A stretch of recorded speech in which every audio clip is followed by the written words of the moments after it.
मेरे हबीब मेरे दोस्त ए मेरे आँखों के चैन हबीब तुम पर सलाम हुसैन।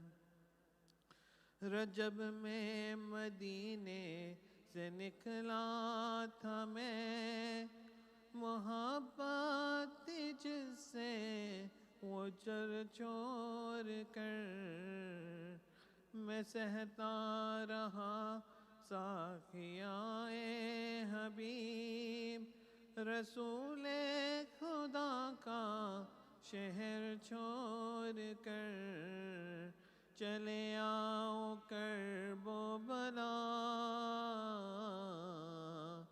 अकेला हुआ है हुसैन हबीब तुम पर सलाम हुसैन। मेरे हबीब मेरे दोस्त ए मेरे आँखों के चैन हबीब तुम पर सलाम हुसैन। बहुत मुख्तसर सा है लश्कर मेरा मुकाबिल तो मेरे है लाखों अदू वफादार भी हो बहादुर भी हो नजर ढूंढती है तुम्हें चार सू चले आओ करबो बला अकेला हुआ है हुसैन हबीब तुम पर सलाम हुसैन। मेरे हबीब ए मेरे दोस्त ए मेरे आँखों के चैन हबीब तुम पर सलाम हुसैन।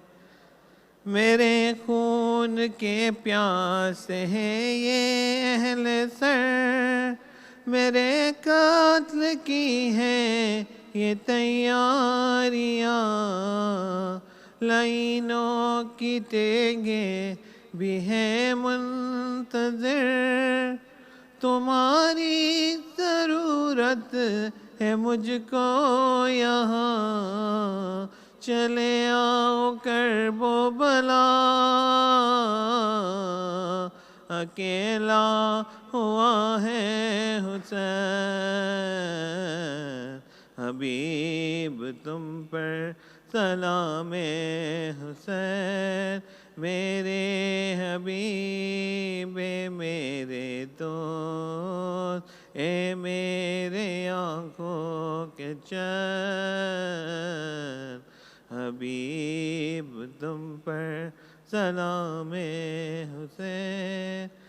अभी मेरा मक़तल सजा भी नहीं मगर मुझ पे रोती है करबो बला मेरे बेकसी का है जो मर्सिया अगर सुनना चाहो तो ए हम नवा चले आओ करबो बला अकेला हुआ है हुसैन हबीब तुम पर सलाम हुसैन। मेरे हबीब मेरे दोस्त ए मेरे आँखों के चैन हबीब तुम पर सलाम हुसैन। सल्लल्लाहु अलैहि नबी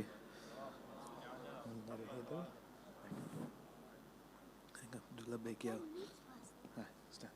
لبيك يا حسين لبيك يا حسين لبيك يا حسين.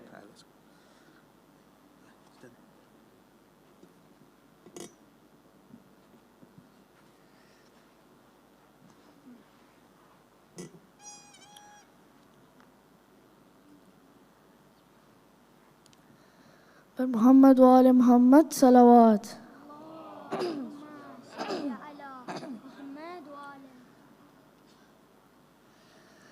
ए शिमर जरा कुछ रहम तो खा, ये छोटी ज़हरा है, मासूम सकीना है, हाय मासूम सकीना। सजाद की बहना को, गाजी की भतीजी को, मांगा है कनीजी में, उस फूल सी बच्ची को,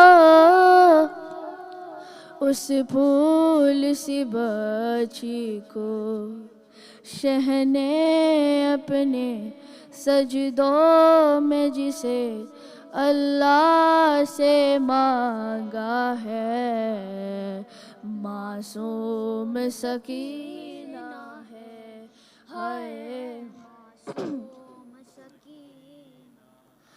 क्या जुर्म किया इसने, क्यों इसको रुलाता है, दिखला के इसे पानी माटी पे बहाता है, माटी पे बहाता है।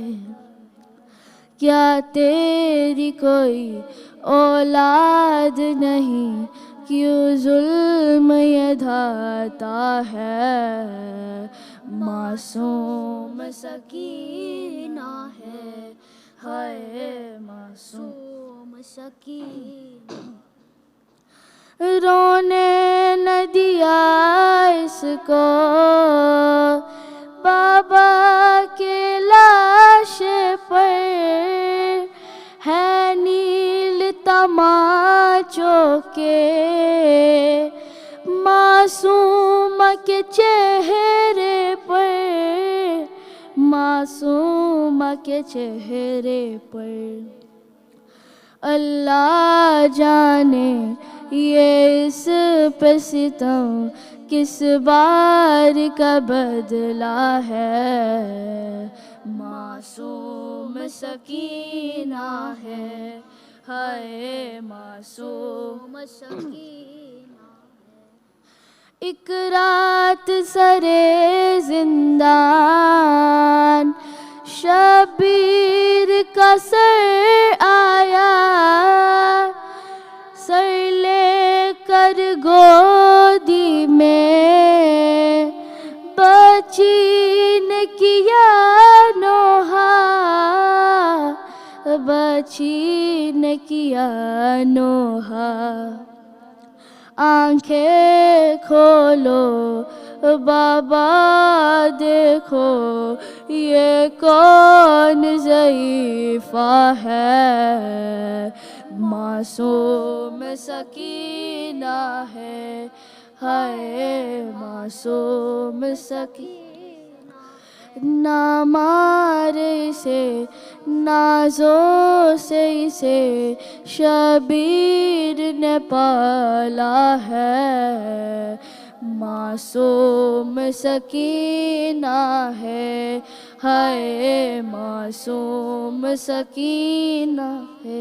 मोहम्मद व आले मोहम्मद सलावत।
Mahdi.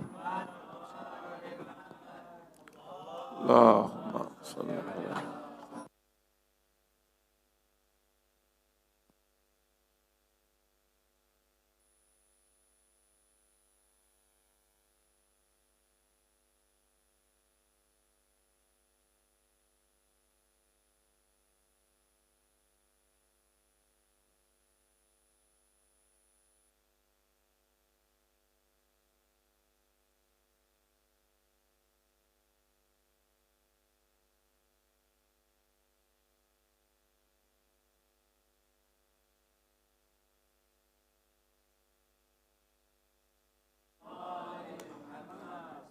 اللهم صل على محمد وآل محمد.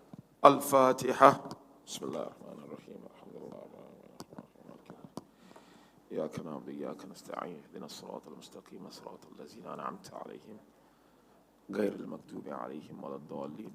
Mu'minin and mu'minat, before we commence with our majlis of tonight, kind request for all of us to raise up our hands and recite 5 times Amma Yujibul Mutarra Iza Da'a'u wa Yakshifu Su. We have our Mu'mina mother who is in Nairobi, not feeling well at all. Now we pray Allah Tabaraka wa Ta'ala intervene on her behalf and make it easy for her and for all those who are not well. Bismillahir Rahmanir Rahim. Amma yujibu مضطر إذا دعا ويكشف السوء. أما يجيب مضطر إذا دعا ويكشف السوء. يجيب المضطر إذا دعا ويكشف السوء. أما يجيب المضطر دعا ويكشف السوء.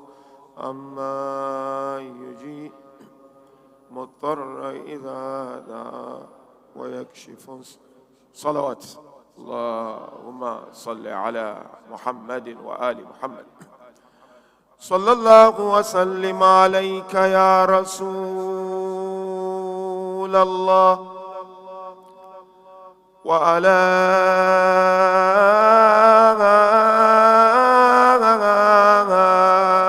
أهل بيتك المعصومين المنتجبين. يا ليتنا كنا معكم سادتي فنفوز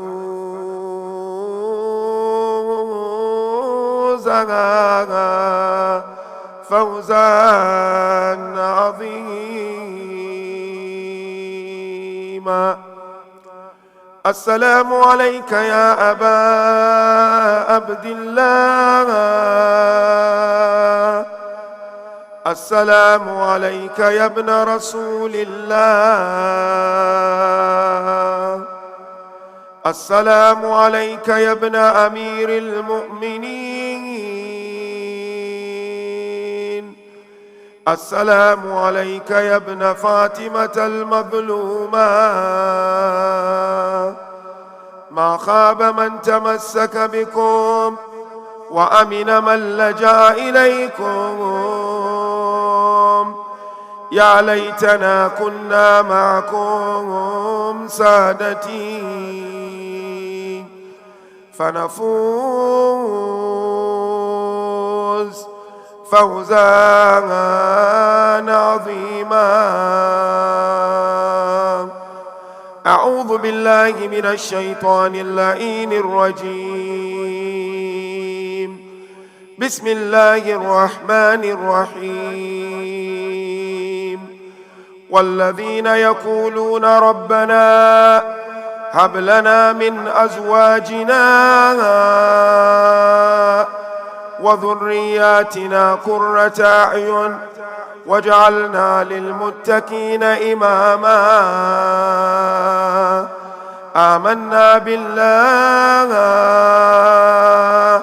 صدق الله العلي العظيم. صلوات. اللهم صل على Muhammad. For the love of Imam Abi Abdullah al-Husayn, with the loudest of our voices, Sallu ala Muhammadin wa ali Muhammad. Allahumma salli ala Muhammadin wa ali Muhammad. For the purification of our hearts and hastening of the reappearance of our beloved 12th Imam, with the loudest of our voices, Sallu ala Muhammadin wa ali Muhammad.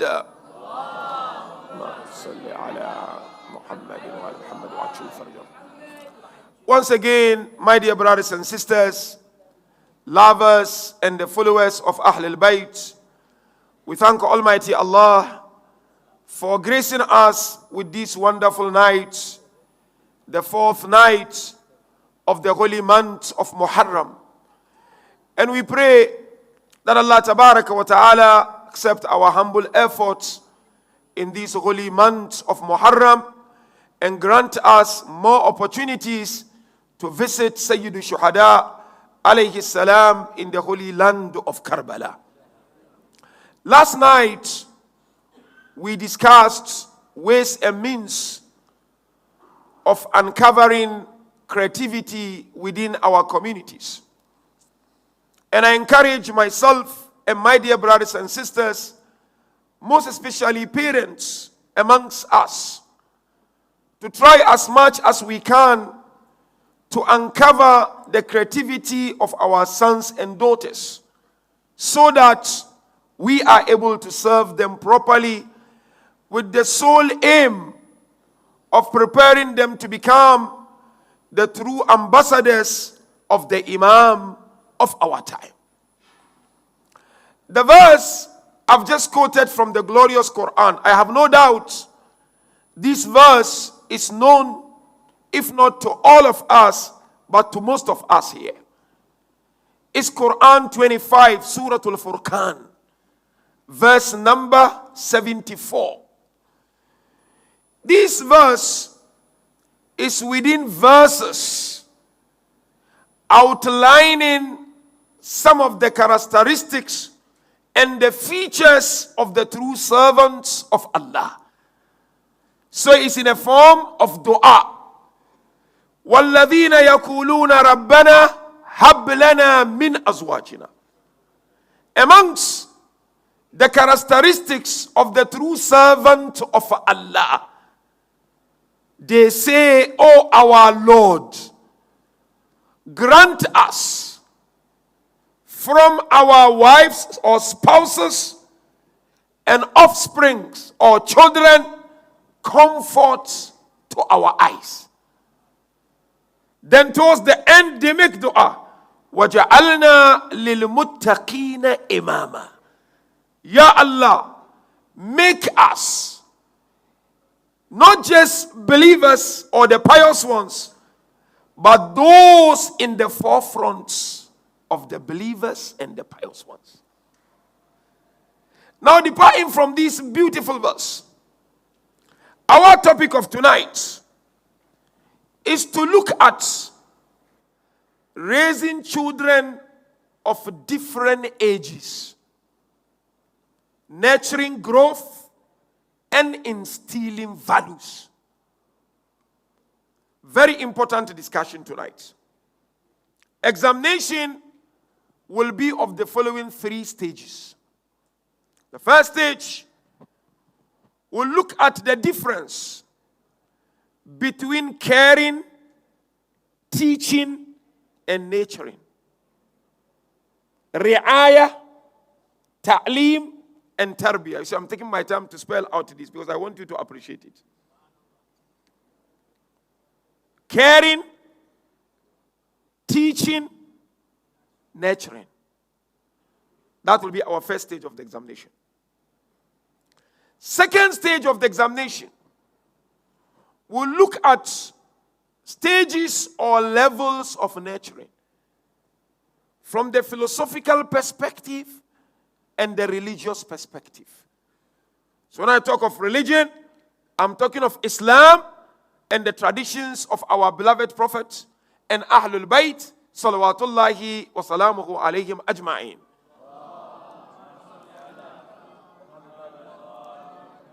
And then the last stage of tonight's discussion, we'll look at values of nurturing. Qimatu Tarbiyah. There are certain values we are all expected to instill in our sons, daughters, grandsons, granddaughters, any young one who looks up to you as his or her role model. Because at the end of the day, our sons and daughters are the future. They are the upcoming generation.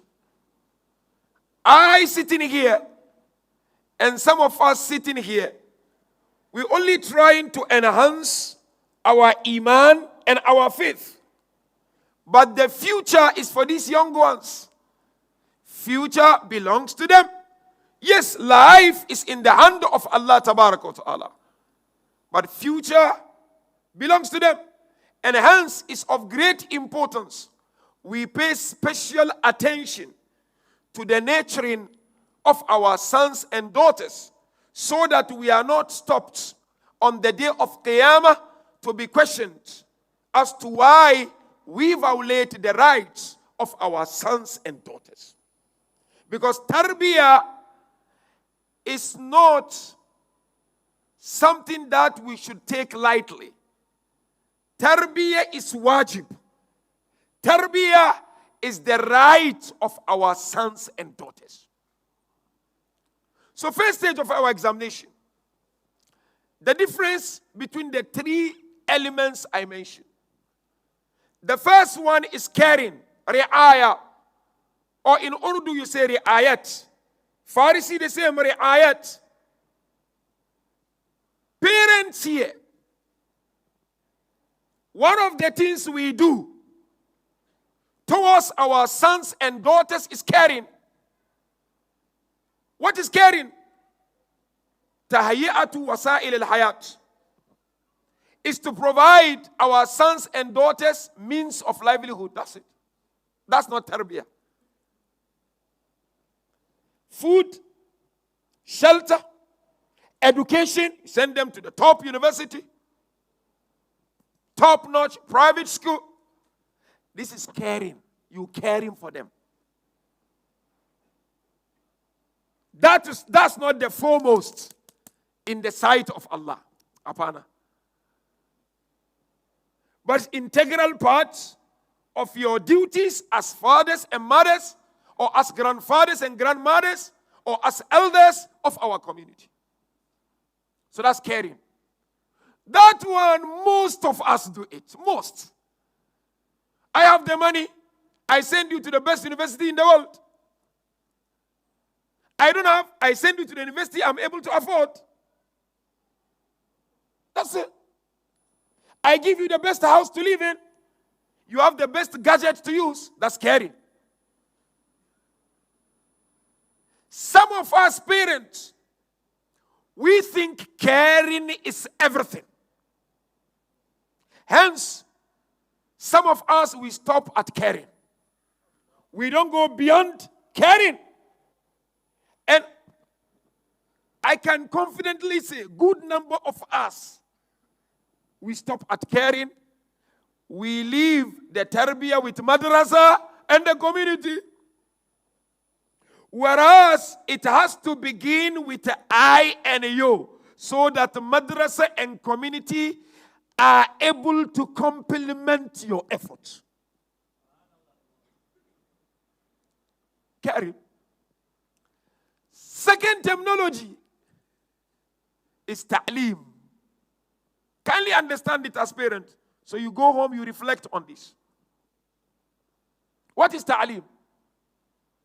To transfer information either from you or from someone to your sons and daughters. What is knowledge, Habibi? It's the presence of information in the heart. That's knowledge. Okay, you have the knowledge, and so what? You've got the knowledge. So, what is important is what I achieve out of my knowledge. It's not the knowledge. And I'm saying this to myself first. Whatever I say here on this member of Abi Abdullah, wallah, if I do not implement, it's curse on me. And today our biggest challenge is what? It's not knowledge. It's the implementation of knowledge. We live in a global village. I can sit here and talk. Easier said than done. That's the problem we have faced. Even those of us, not all, who sit on member. We can talk nicely. I'm able to motivate you unbelievably. But then when I go out of Mehfil, my behavior, my attitude, my akhlaq is contrary to what I preach. Hence, we are stuck for quite a long time. So, ta'lim, what is ta'lim? You pass on information to your sons and daughters. But yes, when the information is transmitted to our sons and daughters in a good way, it may bring about certain positive changes in their lives. You know, one poet, one scholar mentioned beautifully, he said, you see, if you want to appreciate knowledge, look at these three creatures of Allah: ant, worm, and bee. What's the difference between the three? You know, ants, whatever they manage to get, they make sure they store it. Worms, whatever they get, they don't need any other thing anymore. They are sorted. B, whatever they get, they don't just store it. They make the best out of it. As it is said, when you acquire knowledge, become like a bee. When you come here every night, I beg you, brothers and sisters, take something, reflect, so that it becomes useful. Jamaat, invite someone, he comes, he speaks, they pay money, it becomes effective. Not only I am going and ticking the boxes. I don't want ticking the box exercise. I don't want it. I want you to take something out of what we're talking about, so that by next year, Muharram, there will be some positive changes in us. So ta'lim. Parent, we do ta'lim. You have mu'allim, he teaches your children Quran. Sindio, he teaches the Quran. That's information. Now come to the third one, which is the most important. Tarbiyah, nurturing. What is tarbiyah? Tarbiyah, my dear brothers and sisters, is ihya'ut taqa. Is to bring the beauty out of your sons and daughters on account of knowing their God-given talent. That's tarbiyah. Ri'ayah, you are doing, you're giving them money. They're traveling, they're chilling. Ta'aleem, you are doing. Father, mother, are you doing tarbiyah? Because tarbiyah is to uncover their God-given talent and ensure that it manifests sooner or later in their lives. That's tarbiyah. Now, different scholars come forward and discuss this concept of nurturing or tarbiyah. So I'm going to give you a few examples. The first one is Rousseau. Rousseau is a French philosopher. And Oliver Kant is a German philosopher. According to these two scholars, very interesting, yeah? They said if you want to understand tarbiyah, try to understand the difference between habits and nurturing. They said habit is something you do haphazardly. You're not well informed. But they say tarbiyah is what you do well informed. That's according to these two scholars. And there is another scholar, John Dio. He's an American philosopher. But there is this scholar, Fuad Ibrahim al-Ahwani, Misri, Egyptian, who wrote a lot on the work of John Dio. One thing he did is about Tarbiyah, nurturing. He said, nurturing of a child is of two dimensions. The emotional dimension and then the social dimension. He said the emotional dimension is up to the parent or grandparent, nanima, whatever, to determine.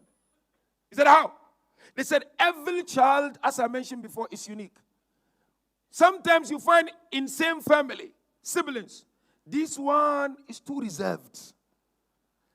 That one is super active. Or as they say, hyper. That one is too mean. That one is too cheeky. Bottom line, sometimes you find in the same family, brothers and sisters, one is introvert and the other one is extrovert. So according to this scholar, John Dio, he said that first dimension of Tarbiyah is to appreciate the mood of your children. Depending on the mood, you do the Tarbiyah. Because a child who is introvert and a child who is extrovert, you cannot give the same Tarbiyah to them, Habibi.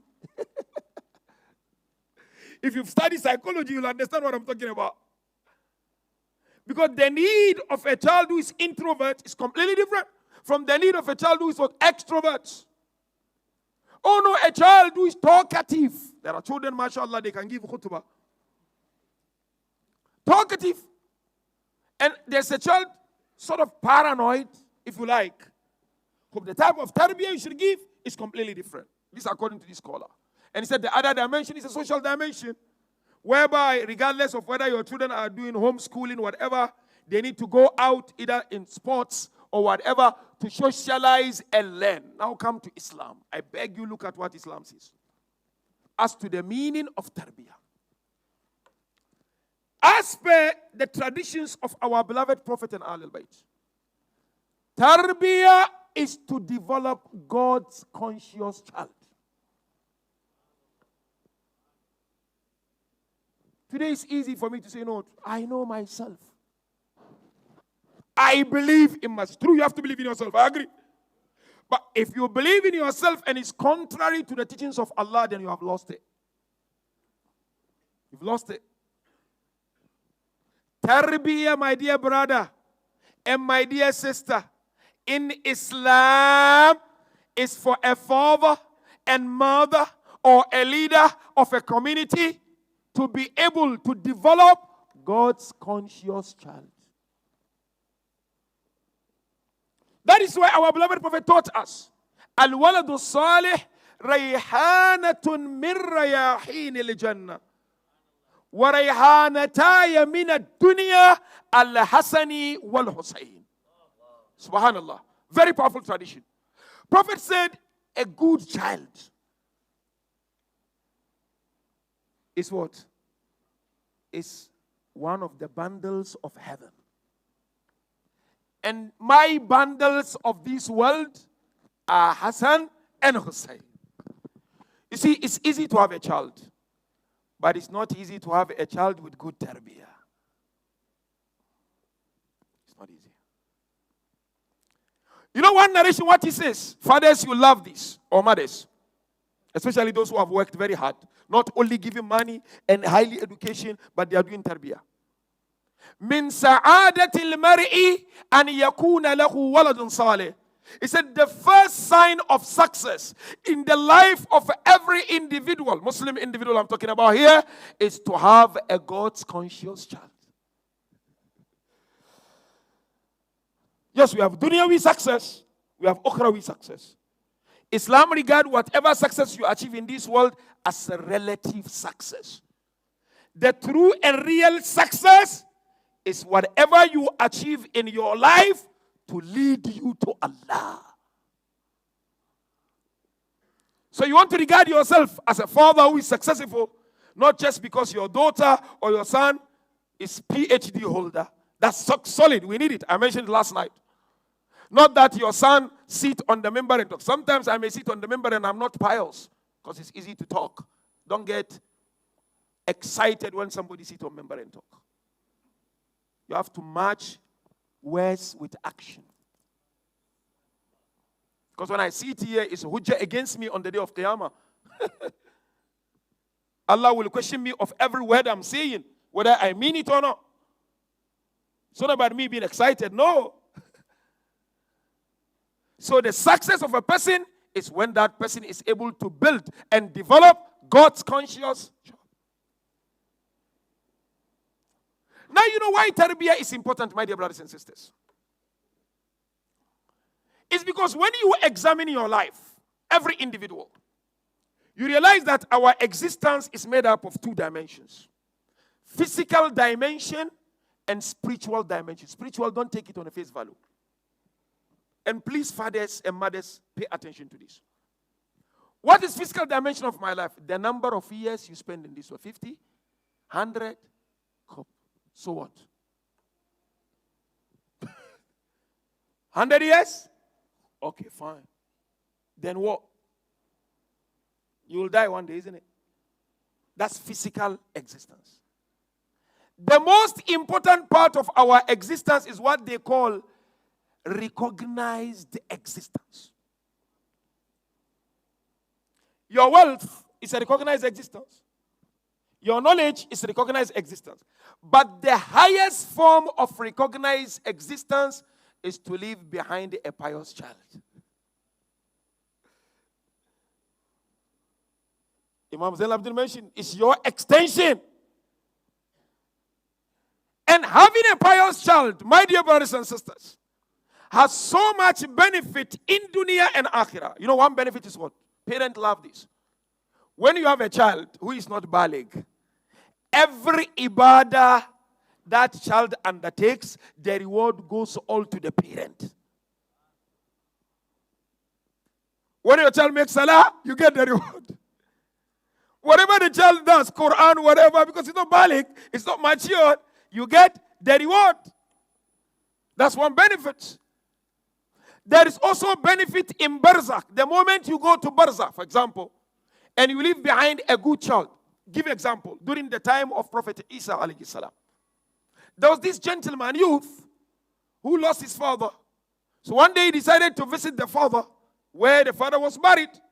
He got there, and Allahu Akbar, and Isa was there also. Then Isa said to them, the father is receiving punishment. Obviously, everybody wasn't happy. Then after 1 year, Isa visited that place when the son was in there. And then Isa was informed. Now this father who was receiving punishment now is in the maghfirah of Allah. He's been forgiven and he's been showered with blessings. So Isa raised up his hand and he asked Allah, why last year this way and this year that way? What was the response? Because he left behind a son, that son. That son reached out to an orphan. On account of reaching out to that orphan on one day, Allah has forgiven the father entirely. So that's the benefit of leaving behind a pious child. So that's the meaning of Tarbiyah. Let's go further. Second stage of the examination. Stages of nurturing.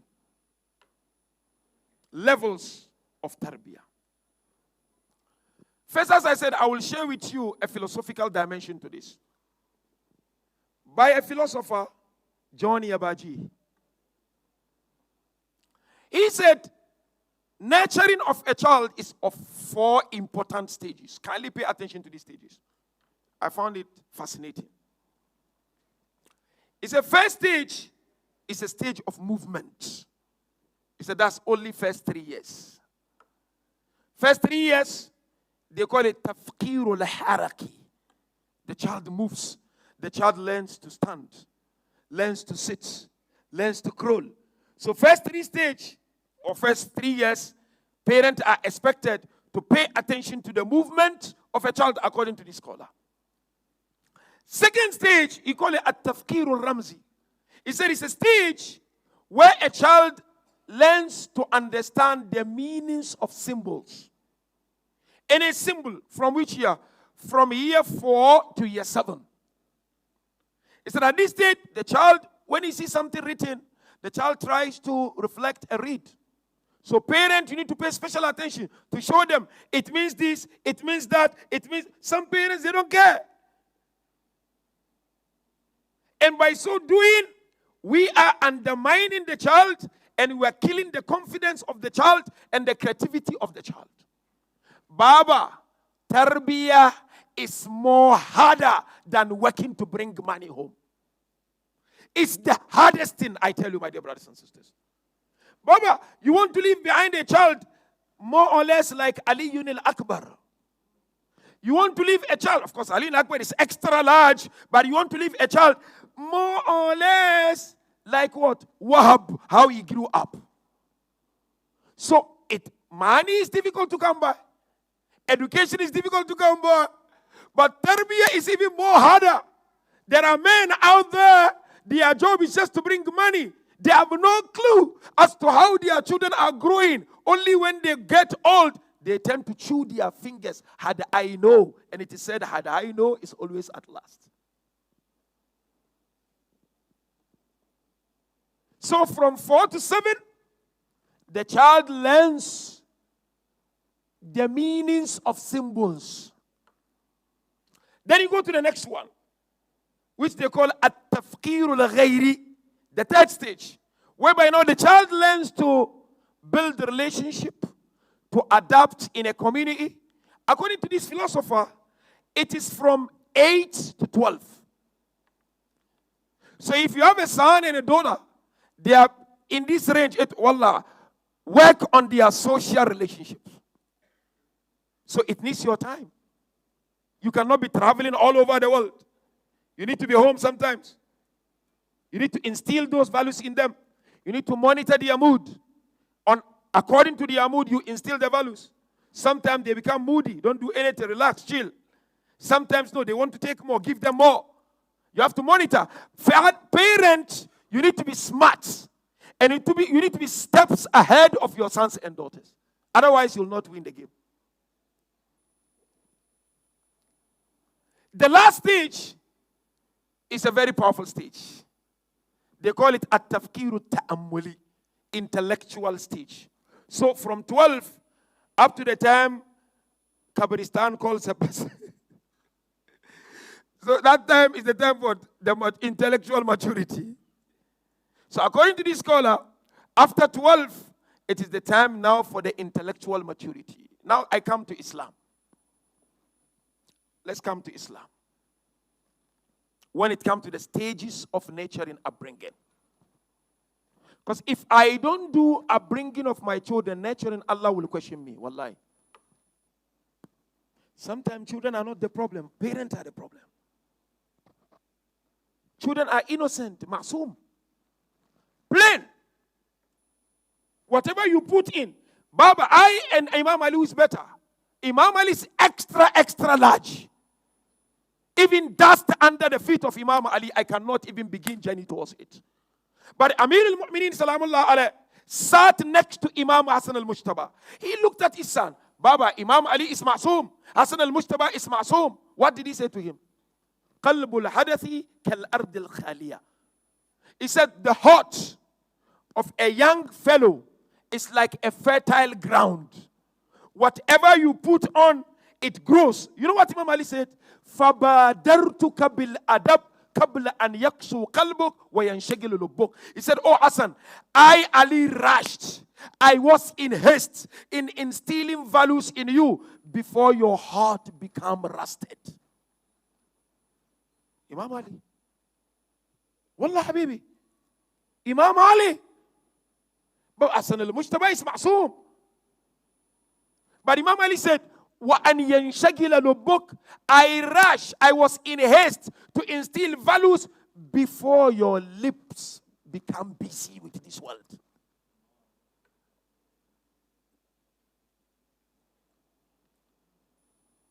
That's very, very important. So this is this philosopher. We leave that. Come to Islam. You know the stages. I'm only going to give you some practical tips, then we move forward. Islam mentioned 3 normal stages. First 7, second 7, and the third 7.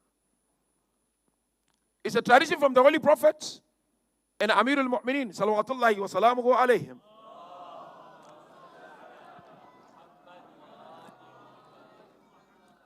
La'ib ibnaka sab'a wa addibu sab'a wa sahibuhu sab'a. The last part of it is scary for me because I'm also a father, so it's a bit scary. Wallah, it's scary. You know Imam Ali what he said? He said, play with your son for 7, meaning first 7. So I'll explain, I'll give more practical tips. And then he said, then discipline him 7, meaning second 7. And then befriend him the third 7. Allahu Akbar. It's true. Sadaq al-Rasul wa sadaq Amir al-Mu'mineen. First 7, what is expected of I and you? Mu'mineen and Mu'minat. Anyone who masters first 7, second 7 becomes walkover. And then the third becomes even easier. Allahu Akbar.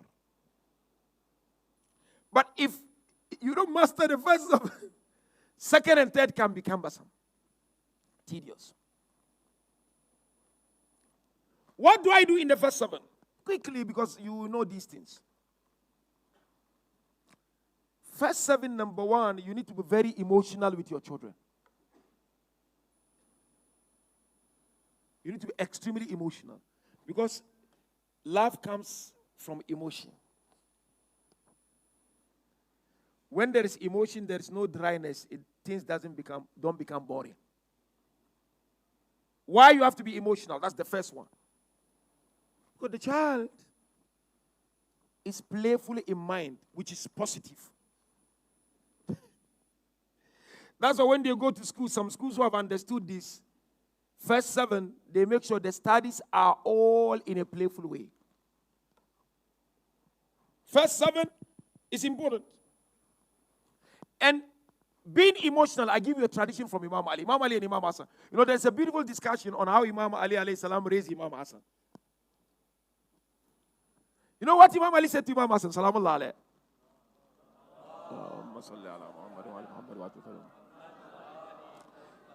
He said, wajadtuka ba'adi bal wajadtuka kulli.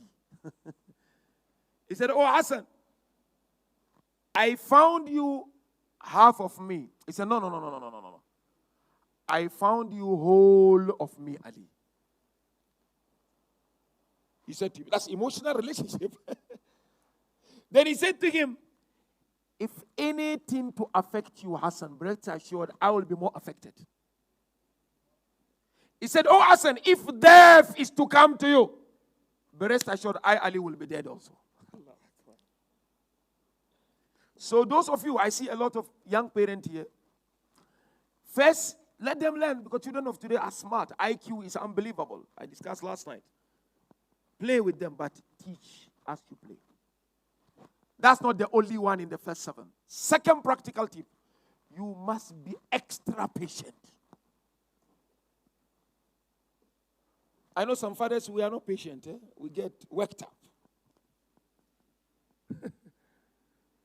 Patience about what? Number 1, be patient on account of the cryings and the tears of your children. Because first 7, sometimes children may not allow you to sleep, Habibi. If Allah blesses you with a child, mashallah, who has the voice more than that of the Muazzin of Makkah and Medina, then you're not going to sleep. Mashallah, some children, they are blessed with voice. But you know, some fathers, what are we good at? When the child starts screaming, you pack your blanket, you go to sitting room with your sofa, Bismillah, and the woman will be busy doing Safa the Marwa with the son. You are needed there, Habibi. That's what Tarbiyah is all about. And look at the following tradition from the Prophet and Ahlul Bayt. Any parents who are patient on account of the tears of their children. Look at the reward. Prophet said, as they cry, first 4 months, the child is saying, La ilaha illallah, Muhammadur Rasulullah. Meaning reward for you parents. And then Prophet said, as they cry, it is dua for the success of the parent in dunya and akhirah. But when they cry and I squeeze my face, I kill their confidence. Kwisha. That's why in fiqh, if you beat a child, you have to seek forgiveness.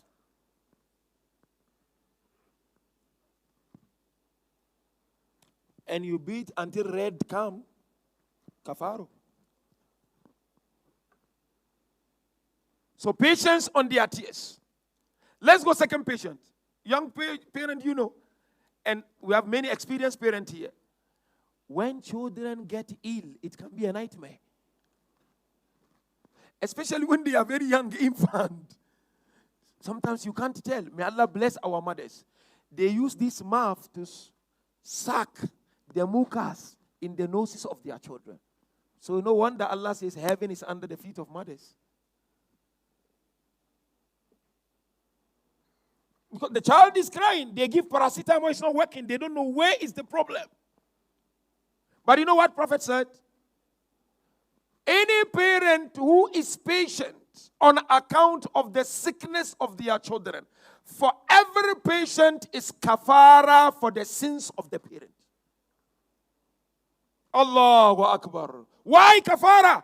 Because when you become patient, you are building and developing the confidence of that child. But when you lose your cool, you are distracting the confidence of the child. What happened?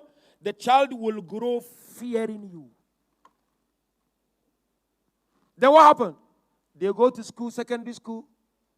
Something unlawful happened. They are scared to tell you. They will only tell mom. Consider yourself a failure if your sons and daughters cannot tell you any challenge in their lives. Go back to the drawing board and do the work. It's the most dangerous thing. You have a daughter, you have a son, they go to school, excuse my word, maybe homosexuality is happening, atheism is happening, but you are the last person they talk to. It means you've not done a good job, bro. You've not done a good job. You've not done it. But it's not too late. Go back and work on it. If you truly want your legacy to remain permanently, even after your departure from this world, if you want them to remember you with at least one Surah Fatiha, which Prophet said, there is no barrier between the Fatiha of a child to their parent who are not in this world and the acceptance of Allah. So be patient when children become ill. That's how you develop their God's consciousness, Habibi. It's of great importance. Number 3, be patient when the children want you to play with them.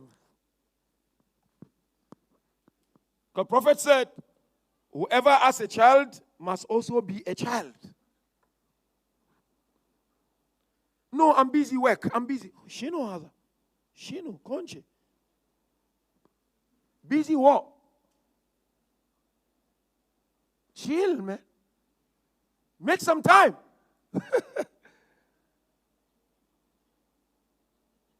You see, some children, they grow, they've got what is called psychological block. Because they've not been given time a lot. And now they go out somewhere and look for it. Dangerous. May Allah save all of us, inshallah. It's not easy. It's not easy. But it's doable. So this first stage, not to bombard you much, because I don't have much time. Second stage, which is the second 7, is ta'lim, teaching now. But today children are smart. They are very smart. Because, we are in a global village. So first 7, you see children, unbelievable. Some parent uncovered the potential of their children, and their children became Hafiz of Quran. 6 years old. You know the young fellow Tabatabai in Iran? His parent uncovered the potential. Hence, he memorized Quran at age 5 or 6. And today there are so many of them. So many. Baba, our community, we can do also, man. We need to make time. So second stage, 7, is knowledge. You know, beautifully Prophet said, the very first day, Mu'allim put Bismillah in the mouth of every child. That Bismillah is bara'atun minan nar for the father and mother. Allahu Akbar. When it comes to secular education, tuitions, Islamic, no tuition. And you don't expect them to have so many questions in Islam? We must be joking. We must be joking. Abibi, they go to the best school. In addition to that, they go for tuitions. Those who can afford, they pay a lot of money for tuitions. They then go to the university. Sometimes they don't even do well. They may go through clearance to get their seat or place in university. Upon all the private school, or grammar school, or the university, Baba Islam Madrasa 3 days in a week, or 4 days in a week. There is no any tuition. And Islam is more broader than anything you can think of. And you don't expect them to ask you whether tawassul is authentic or not. You don't expect them to ask you, why do you do ma'atam? It doesn't make sense to me. You don't expect them to ask. We must be joking. Look at the balance, Habibi. Because Islam is not that priority. Sometimes we want our children to become doctors and we spend massive, but eventually they don't become. But Islam, we don't spend. Who spend money? Ma'alim come to teach. Small kichiro and the money give. Allahu Akbar. You know, one Maulana, you know, normally between Ashura and Arba'in, so many majalis, isn't it? So Maulana become busy. It's a bumper harvest, they call it. The Maulanas become busy. But there's this Maulana, every place you go, before he goes on Hadiyah, is Kichiro. Baba, one of his children look at him and said, please, I beg you, don't bring this to the house. And then so somebody said, look, I don't want to become a person of Fisabilillah. Because Maulana, everything Fisabilillah. Quran Fisabilillah. The priority we give secular education, it may not be same level, I agree. We also need to give priority so that our children will see dad and mom are giving priority. They will also take it to them. How many of your chance you have to force them to go to madrasa? You force them. But who is forced to go to school? You find young children, madrasa, you have to force them. You have to incentivize it. You have to give them lollipop, madrish, you have to give something.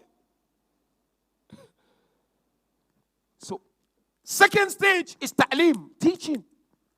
And there are so many things Prophet and Ahlul Bayt Salaamullah alayhim taught us to do. Number one, Abibi, teach them how to write, kitaba. We have a tradition. He said, children have right, give them beautiful name, and teach them how to write.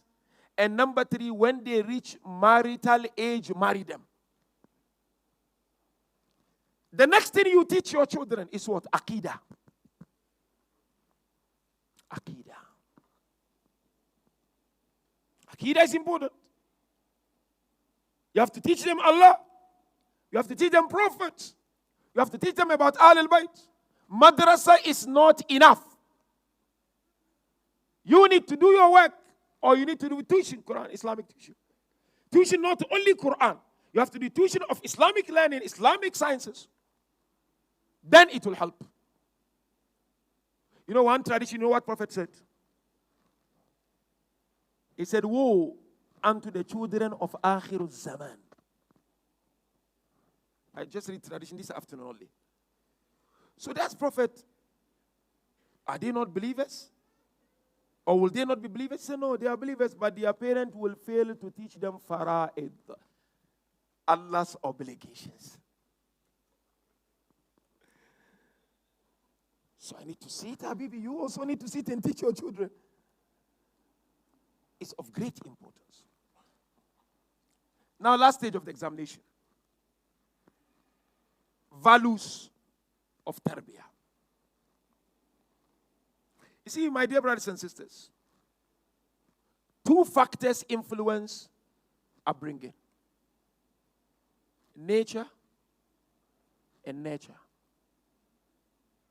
Tarbiyah and wiratha. The first one is wiratha, inheritance, nature. Every child who comes to this world comes with inherited attributes, either from the father or the mother or the grandparent. Or sometimes during conception, something happened and the child developed that attitude. But that can be changed through tarbiyah. The environment where children go is very important. Who are the friends of you? Baba, when they come of age, 18, 19, you can't do much. So that's why the third 7, you know what Imam Ali says? They are your friends. Because Imam Ali said, they may either be your friends or your enemies. That's the part I said is scary. Today, how many parents, they don't see eye to eye with their sons and daughters? They live in the same house. Father is praying, others are not praying. They live in the same house. Father, mashallah, he can drink top-notch alcohol, liquor. And the children doing something else. This is all challenges. I don't laugh when I say these things. These are all challenges we need to work on. We've got situations. Father will buy the best Heineken. Children go out to do it, and then who's guiding who? So, third 7 is very important. That's the time you give everything to your sons because you trust them. How many fathers trust their children even with their wealth? Can you take a back seat and say, you know, my son, now you've reached 20, 30, you run everything. Baba, if you can't trust them with your wealth, then you can't trust them with janaza. All comes as a result of tarbiyah. So there are values we need to instill. Quickly, I mentioned this and then, inshallah, we'll end. You know, to instill values in Islam, you need to teach your children some skills. Mahara. First skill, every parent needs to try to do. Teach them time management. We have so many traditions. Wallah, time will not permit me. So many traditions in Islam on how to do time management. I met some of the youths in the past 3 days. Most of them, the challenge they told me they faced, we can't manage our time, Sheikh. Parent is your duty. You remember the tradition of Imam Ali, divide your time into 4, for example. Second skill, we need to teach our children how to think. Critical. Today, Habibi, is the world of critical thinking. You know why sometimes our sons and daughters explode? Because they are not taught at early age. They go to university. The university is about critical thinking. Now, after university, they blast us with questions. Maulanas, we are running. And they come to the community, they have the question, no, this kafir. They go, hey, west. Shinwa, what is this? Every bala is west. We need to teach our children critical thinking at an early age. And Quran makes it very clear. Quran 39, verses 17 and 18. If you look at the last part of verse 17, فَبَشِّرْ عِبَادٍ. Then it goes, الَّذِينَ يَسْتَمِعُونَ الْقَوْلَ فَيَتَّبِعُونَ أَحْسَنَ. Give glad tidings to my servants. They are those, when they listen to what has been said, they don't just take it because Sheikh Nuru said, this plan said, no. They look at the best out of it and take the best. And they critique it. You know, critique whatever I say here. Critique it. tear it apart. Critique. That's how you develop your critical thinking. You know what Imam Ali said? Ikalul khayra akla ri'aya la akla riwaya. Imam Ali said, khabar. He said what? Relate to every news or information that comes to you with a sound judgment.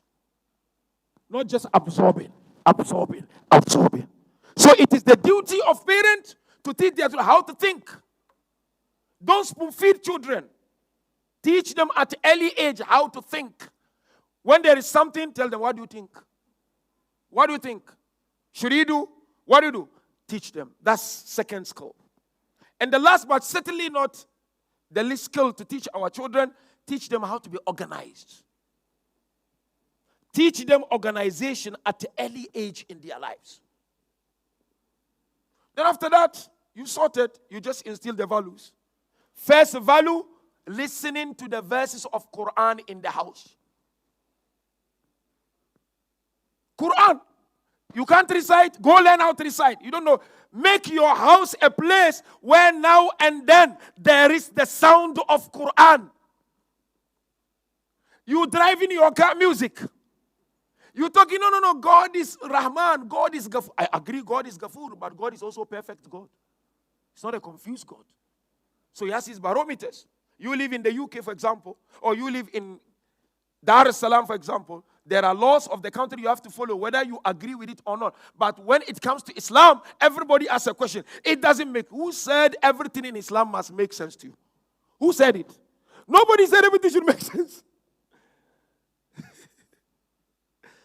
We don't have said that everything must make sense for me to follow. But when it comes to country's law, your work laws, whether it makes sense or not, alhamdulillah, akuna shida. But when it comes to Islam, everybody is mujtahid. Please, man. Quran. Second thing, salat. Pray together. Lead them in prayers. 13. Teach your children to build their self-esteem. From young age. There are skills you can do that. And then the last one, make them proud of their religion. In conclusion, before we do the musibah, teenagers. Teenagers can be challenging. 3 things I will mention. Try to do it. And these 3 things is based on this.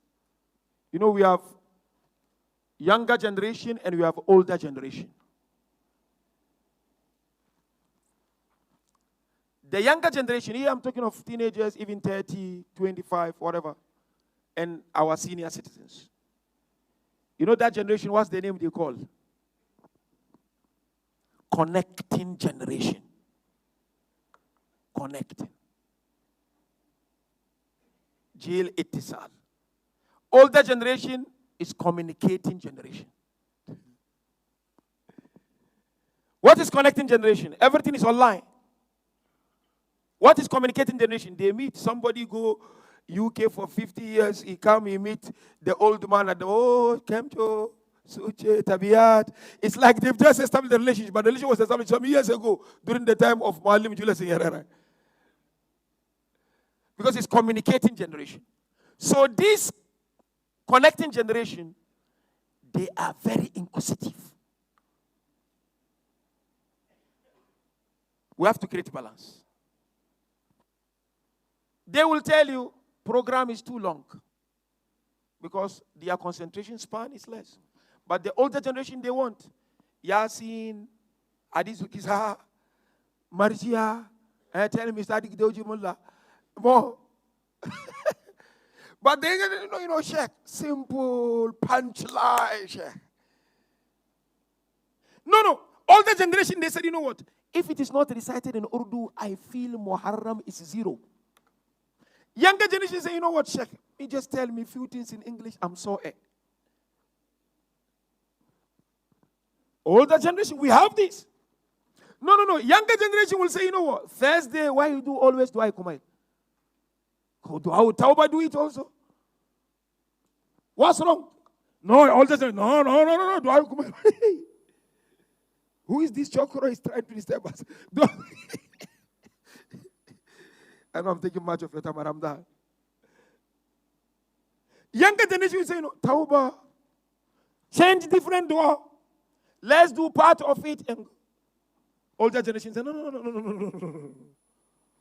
Now we need to create a balance. Because if you look at our communities across the globe, we have this challenge of disintegration. Between the younger generation, we have it. You agree, you don't agree? Well, I don't know. But that's my humble personal journey of the community. Big time. You don't see younger generation always sitting and talking about religion. Because they think this one is going to take 1 hour program. Me, I want only 20 minutes, 30 minutes program. How do you bridge the gap? Hewar, dialogue. It cannot be either your way or the highway. If you want to make it either your way or the highway, you're going to lose your upcoming generation. Big time. There must be hiwar, dialogue. Let them understand where the older are coming from, and let the old also understand where the younger are coming from. And then the last part, certainly on the list. Both generations must be patient. Be patient with each other. Some of our elders, the only place they have their fun is mosque. They don't have any. You, mashallah, go to gym, mashallah. You do some work, mashallah. I don't know, Cape Town Fish Market, mashallah. The older generation, mosque is everything. You saw it during COVID in the other part of the world. People died out of dementia. So we need to create that dialogue as a leadership of the community so that the older generation can impart whatever they have and they can also give audience to the younger generation. We take our hearts, inshallah, to Karbala. And remember the great companion of Imam al-Hussein alayhi salam, Hurr ibn Yazid al-Rayahi. My dear brothers and sisters, lovers and the followers of Ahl al-Bayt, as Muslims, we know the door of Tawbah is wide open. And Abu Abdullah Salamullah alayh ensured that the door of Tawbah to Allah was wide open on the 10th day of Muharram. We are told in the narration, 30 from the camp of the enemies joined Abu Abdullah on the 10th day of Muharram. 2 of them is the family of Abu al-Hatuf. They were enemies of Amir al-Mu'mineen 20 years before the 10th day of Muharram. But then they decided to come and join Abu Abdullah. When Abu Abdullah asked them, why are you joining? They said, we saw Zainab running from one tent to the other. Second one of them on the way to Karbala is Zuhair ibn al-Qayn. Zuhair was coming back from Hajj with his wife Dailam. They were in one camp and Abu Abdullah was in another camp. Zuhair saw Abu Abdullah and he said to his wife Dailam, I hope Hussein doesn't see me and he doesn't call me to join him, although I know he's right and Yazid is wrong. But Dailam looked at the husband and she said to him, will you be happy to sit here while the son of Fatima al-Zahra is alone? And you know very well, Zuhair supported the third Khalifa against Amir al-Mu'mineen. But he went and Hussein accepted him because Hussein had this slogan, I will forgive so that I make way for Allah to forgive me. Allahu Akbar. On the 10th day of Muharram, the one who epitomized Tawbah is Hurr ibn Yazid al-Rayahi. Hurr is the leader of Banu al-Rayah. And he was the chief army of the camp of Umar ibn Sa'ad. Hurr was known to be the main warrior of Kufa. Hurr met Abu Abdullah in Karbala. When he met Abu Abdullah, his horses were thirsty. He came to Abu Abdullah and Imam al-Hussein offered water to the horses. But then they denied Sakina water. They denied Asgar water. Instead of giving water to Asgar, it was an arrow on the neck of Asgar. They denied Qasim water. Instead of giving Qasim water, it was to chop the pieces of the flesh of Qasim. But Abu Abdullah gave water to the horses of Ghurr ibn Yazid al-Rayahi. Here came the time of Salah. Ghurr then came and approached Abu Abdullah. Hussein looked at Ghurr. He said, Ghurr, why don't you lead Salah? Ghurr said, no, I cannot lead Salah when the son of Fatima al-Zahra is sitting next to us. Abu Abdullah then led them Salah. Allahu Akbar. Wallah, I tell you, Ghurr had a beautiful heart. But Abu Abdullah, upon leading the Salah, he decided to head towards Kufa. But before heading towards Kufa, they were thirsty. The water got finished. He wanted water. Ghurr blocked the water from Abu Abdullah. Imam al-Hussein looked at the Ghurr. He said, Wallah, Ghurr, if I did not know your mom, I would have said something. Why are you blocking us from water? Ghurr said, we have a mission. You either take allegiance or we block you from water. Allahu Akbar. Ghurr now went back to his tent and Abu Abdullah went back to his tent. But then as Ghurr was going back to his tent, he overheard Sukaina calling Al-Atsh, Al-Atsh, Al-Atsh. First, first, first. And he overheard Abu Abdullah calling Al min Nasirin Yansuruna. Is there any helper to help us? Is there any assistant to assist us? But wallah, I tell you, three things change Ghurr on the 10th day of Muharram. Narration says on the 10th day of Muharram, Ghurr was sitting on one side. Ibn Ziyad on one side. Shimr on one side. Then Ghurr asked them, what is going to happen today? What was their response? They said, today, hands will be chopped off and heads will fly. They asked him, what is going to happen again? While he was asking them, he saw Abu Abdullah made fire and set fire in front of his camp.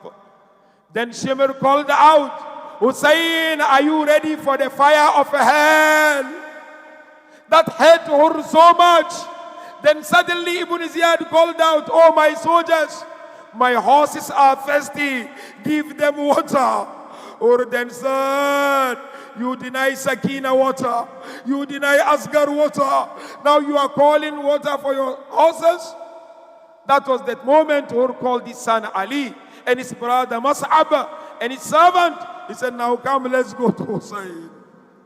Ghurr was looking down while heading towards Abu Abdullah. As he was getting towards Khaymaga, Abul Fadl al-Abbas Salamullah alayh stood up to go and finish him off. Abu Abdullah said, no, wait, Abul Fadl, let us hear what he has to say. Ghurr came. He said, Hal li min tawba ya Hussein. Hussein, will I be forgiven?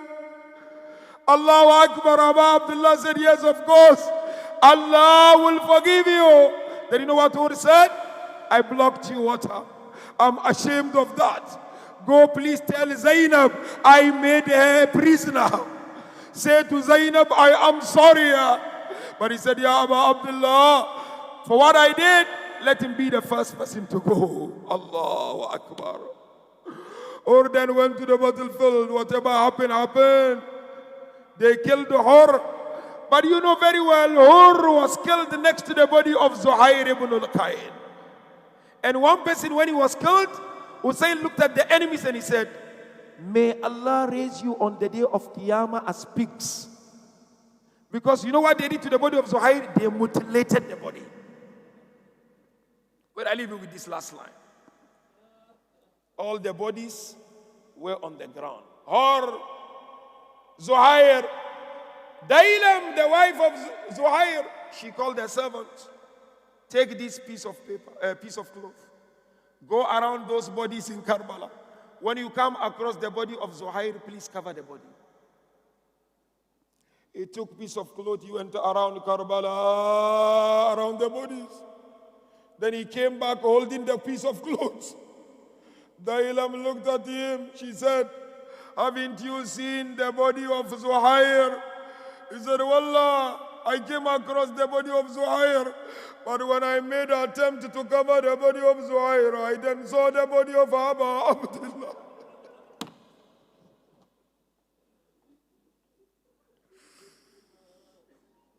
ألا لعنة الله على القوم الظالمين وسيعلم الذين ظلموا آل محمد أي منقلب ينقلبون إنا لله وإنا إليه راجعون. ماتم الحسين يا حسين.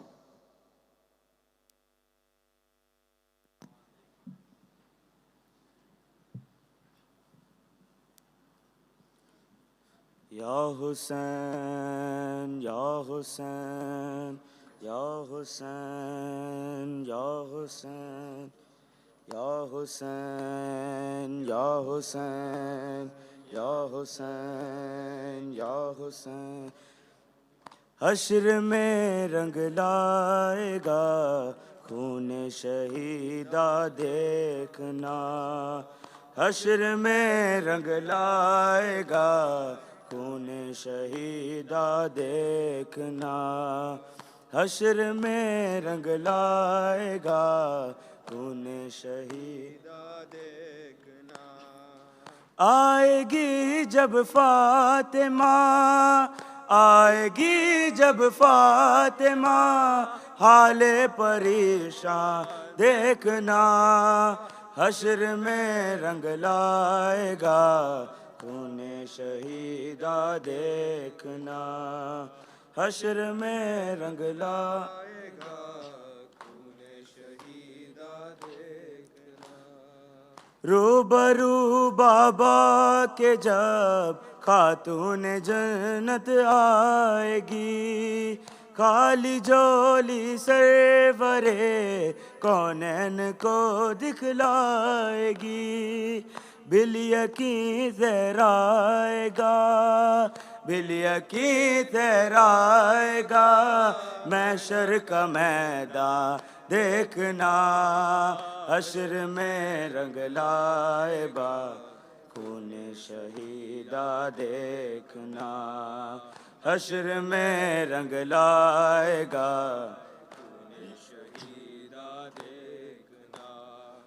रख दिया बर्ची ने अकबर का कलेजा चीर के, रुख बदल डाले हैं उम्मत ने तेरी तस्वीर के, मालिके कौसर जरा, मालिके कौसर जरा, उम्मत के एहसान देखना, हश्र में रंग लाएगा खून शहीदा देखना, हश्र में रंग लाएगा खून शहीदा देखना, हश्र में रंग लाएगा खून शहीदा देखना।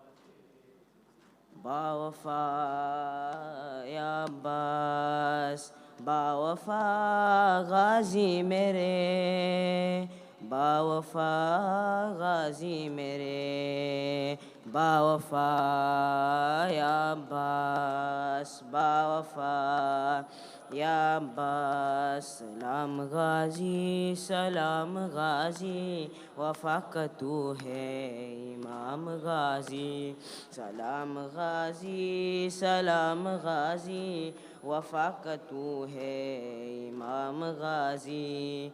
बावफा या अब्बास, बावफा या अब्बास, जगह जगह है अलम गवाही, दिलों पे तेरी है बादशाही, जगह जगह है अलम गवाही, दिलों पे तेरी है बादशाही, लबों पे तेरा ही नाम गाजी, वफा का तू है इमाम गाजी। सलाम गाजी, सलाम गाजी, वफा का तू है इमाम गाजी।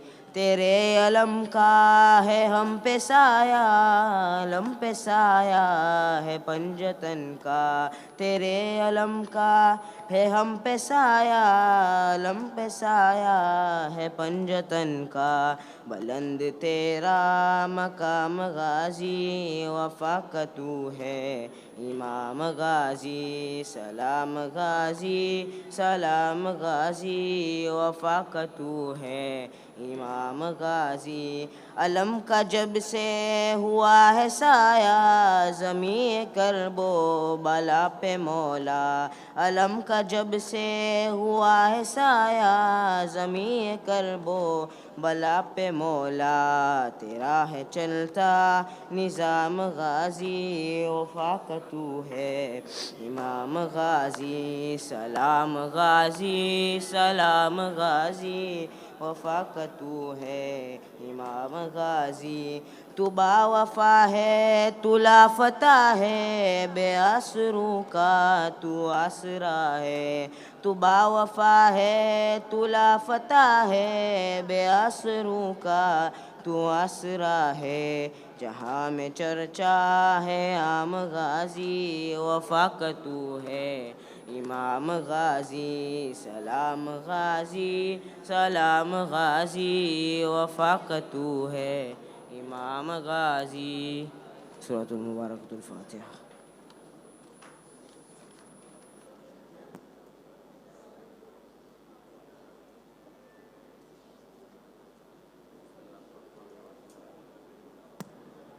बिस्मिल्लाहिर्रहमानिर्रहीम। अल्लाहुम्मा सल्लि अला मुहम्मद व आलि मुहम्मद। अल्लाहुम्मा लना व लिज़ालिम ज़लम हक़्क़ मुहम्मदिन व आलि मुहम्मद व आखिर ताबिन lahu अला ज़ालिक। अल्लाहुम्मा लिसाबति लती जाहदतिल हुसैन अलैहिस्सलाम व शायअत व बायअत व ताबत अला क़त्लिही। अल्लाहुम्मा लनहुम जमीआ।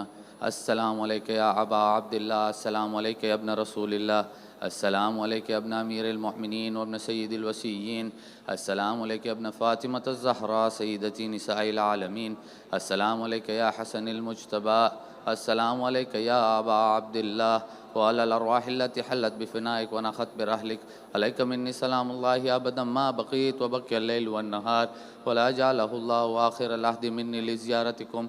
अस्सलामु अलल हुसैन व अला अली इब्नल हुसैन व अला औलादिल हुसैन व अला अस्हाबिल हुसैन, खुसूसन सय्यदी व मौलाय अबुल फ़ज़्ल अब्बास व उख़्तैका ज़ैनब व उम्मी कुल्सूम व बिन्तिका सुकैना जमीअन व रहमतुल्लाहि व बरकातुहू। आकाए गरीबान मौलाए बेकशान बादशाह खुरासान ज़ामिनान यतीमान सुल्तान अबुल हसन मौलाना अली इब्न मूसा रज़ा रूही व जिस्मी लकल फ़िदा। अस्सलामु अलैकी या उख़्ती फ़ातिमतल मासूमा व रहमतुल्लाहि व बरकातुहू। अस्सलामु अलैका या मौलाना या साहिबल अस्र वज़्ज़मान सय्यदी अल अमान अल अमान अल अमान मिन फ़ितनतिज़ ज़मान। अस्सलामु अलैका या खलीफ़तुर रहमान, अस्सलामु अलैका या शरीकल कुरआन, अस्सलामु अलैका या काबतल ईमान, अस्सलामु अलैका या इमामना व इमामल इंसि वल जान। अज्जरल्लाहु तआला फ़रजक व सहरल्लाहु तआला मख़रजक व ज़हूरक व रहमतुल्लाहि व बरकातुहू। अल्लाहुम्मा